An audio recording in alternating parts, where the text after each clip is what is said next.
Today I want to kick off with the big news of the last week, which is that the government has released, by way of Christian Porter, the Attorney General, the first draft of the long-awaited religious discrimination bill. Now, ACL's been there at every step of the process on this, trying to put input into the result and trying to get some good protections into that bill to make it a really worthwhile thing.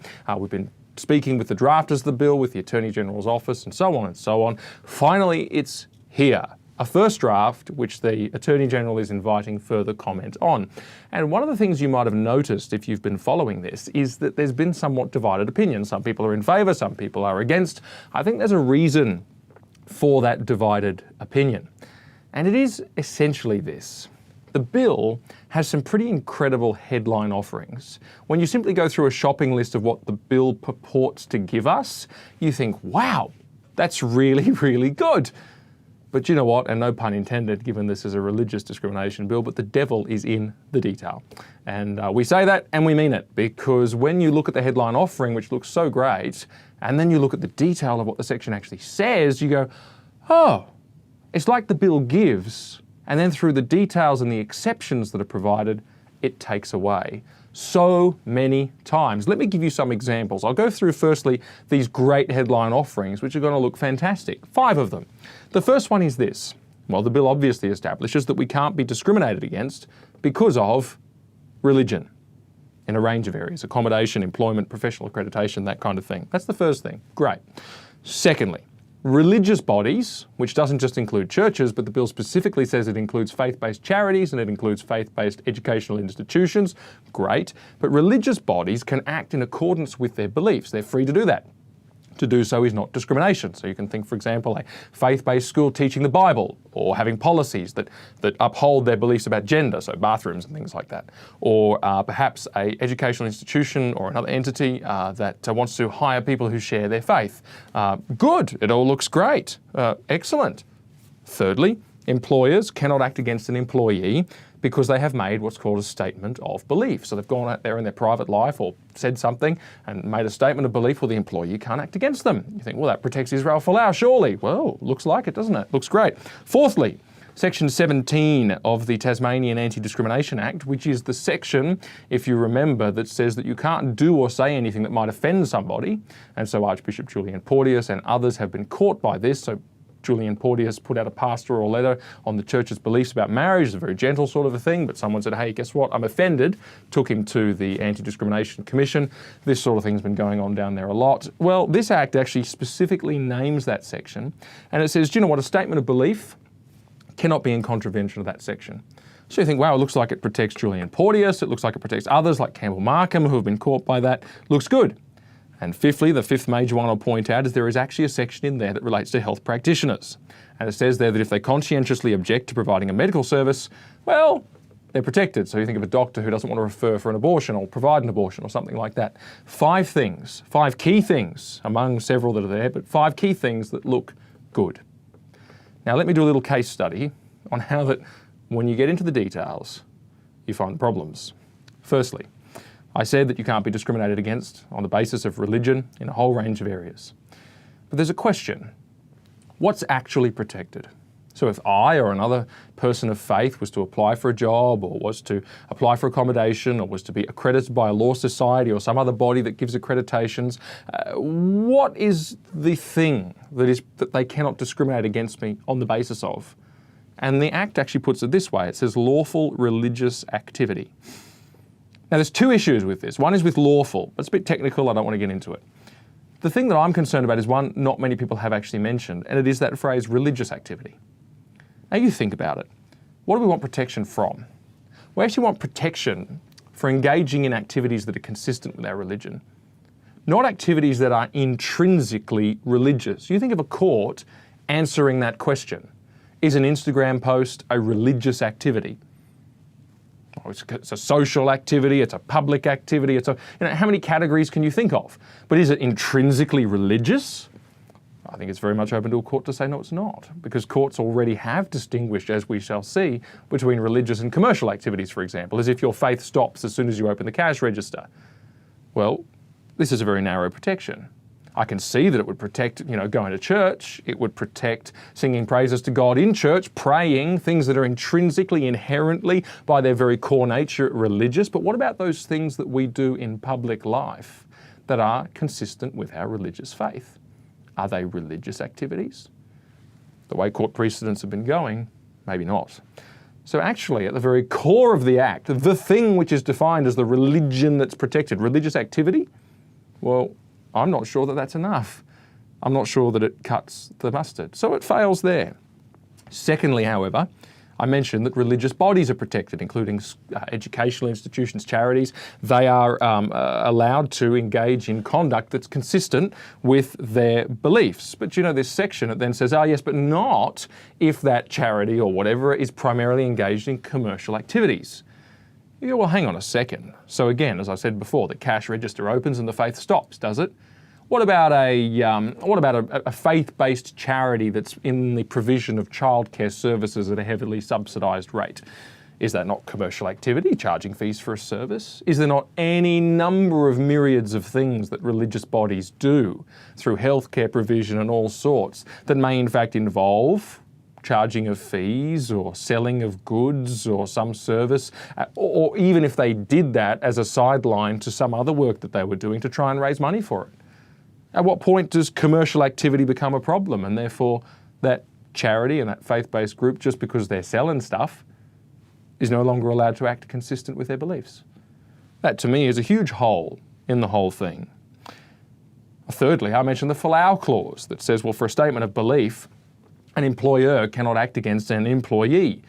But it's ruined by what I call a Qantas clause, because it actually says in the exemptions to that, it says, but the employer can act against the employee if it's necessary to avoid unjustifiable financial hardship. Well, hang on a second. That's exactly what Rugby Australia claimed. That's exactly what they said. They said this is necessary to avoid financial hardship. Our sponsors are going to pull out. Nobody wants to be associated with this. We have to act against him.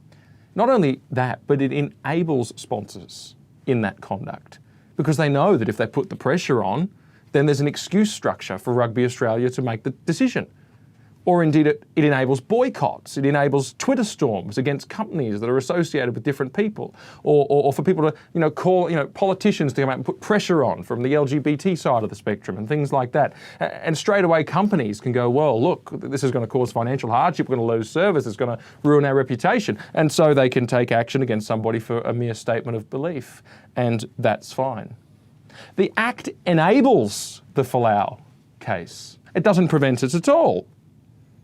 Not only that, but under this statements of belief section, there's a limit. It says, well, actually, if a statement of belief could vilify or harass a person or group of persons, then it's not protected at all in any circumstances. The trouble is, the word vilify, I'm not sure where you find that defined in law.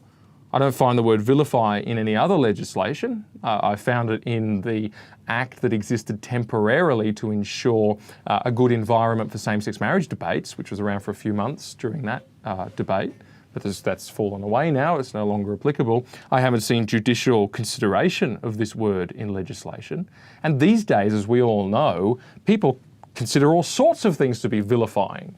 All you need to do is disagree or say something that questions or doesn't affirm. And well, that could vilify, that could stir up hatred, this is the way they talk. And so there's a strange limitation there, which frankly is too low a bar. I mean, it sounds like a very serious thing, and all those who try and stand up against it will look bad, but actually in its legal application, it's very important that we point it out. So statements of belief, to what extent are they protected? Well, in the details, turns out not much. In fact, an employer can actually impose rules of conduct on their staff of any description, even if they limit statements of belief, even if they limit religious freedom, even if they discriminate on the basis of religion. It says here, so long as they are reasonable. Reasonable.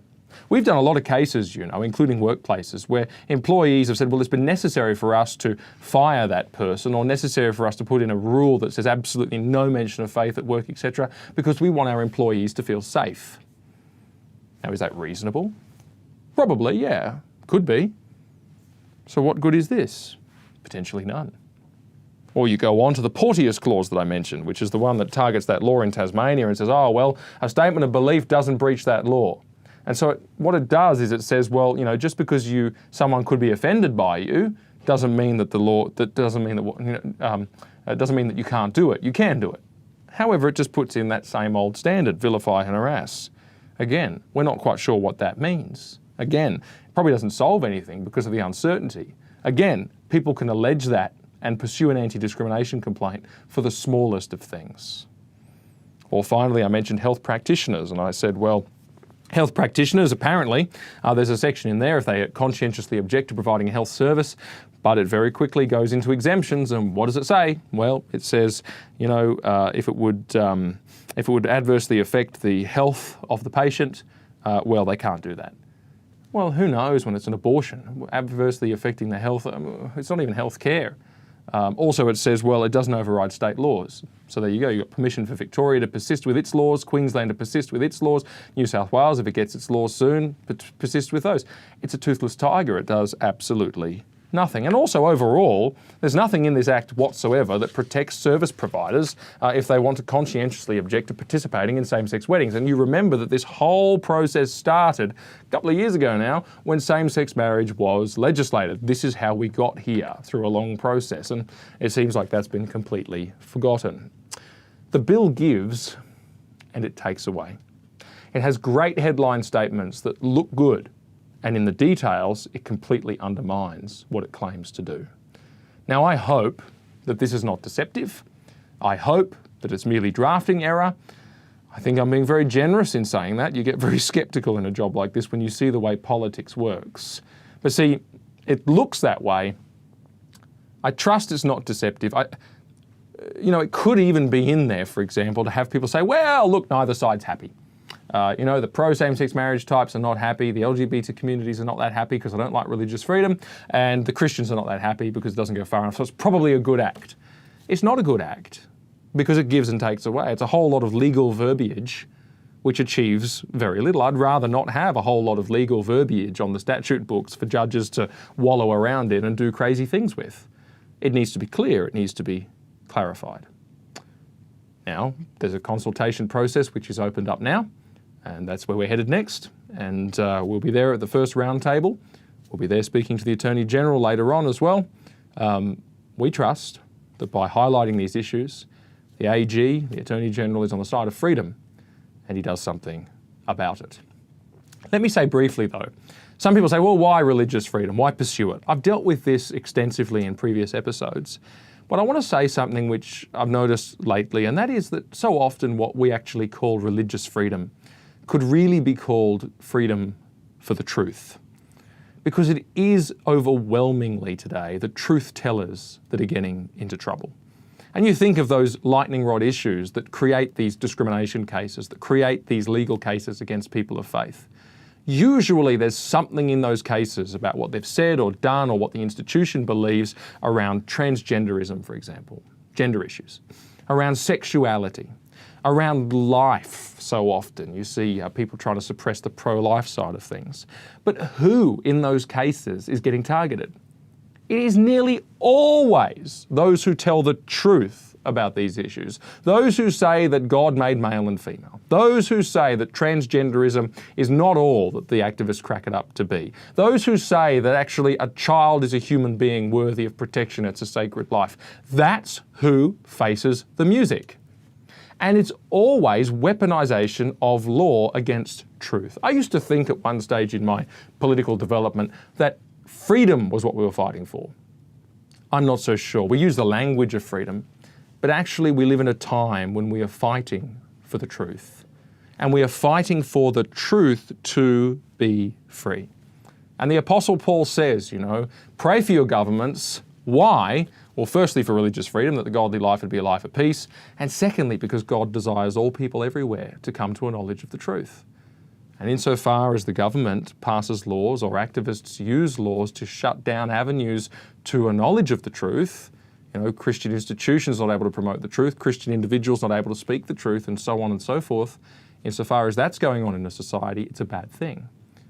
Rather, God's will is that the truth would be enabled to be proclaimed at all times to as many people as possible, that many may come to its knowledge and be blessed by it. And as Christians, that's our mandate, to witness to the truth of the gospel in word and deed all the time.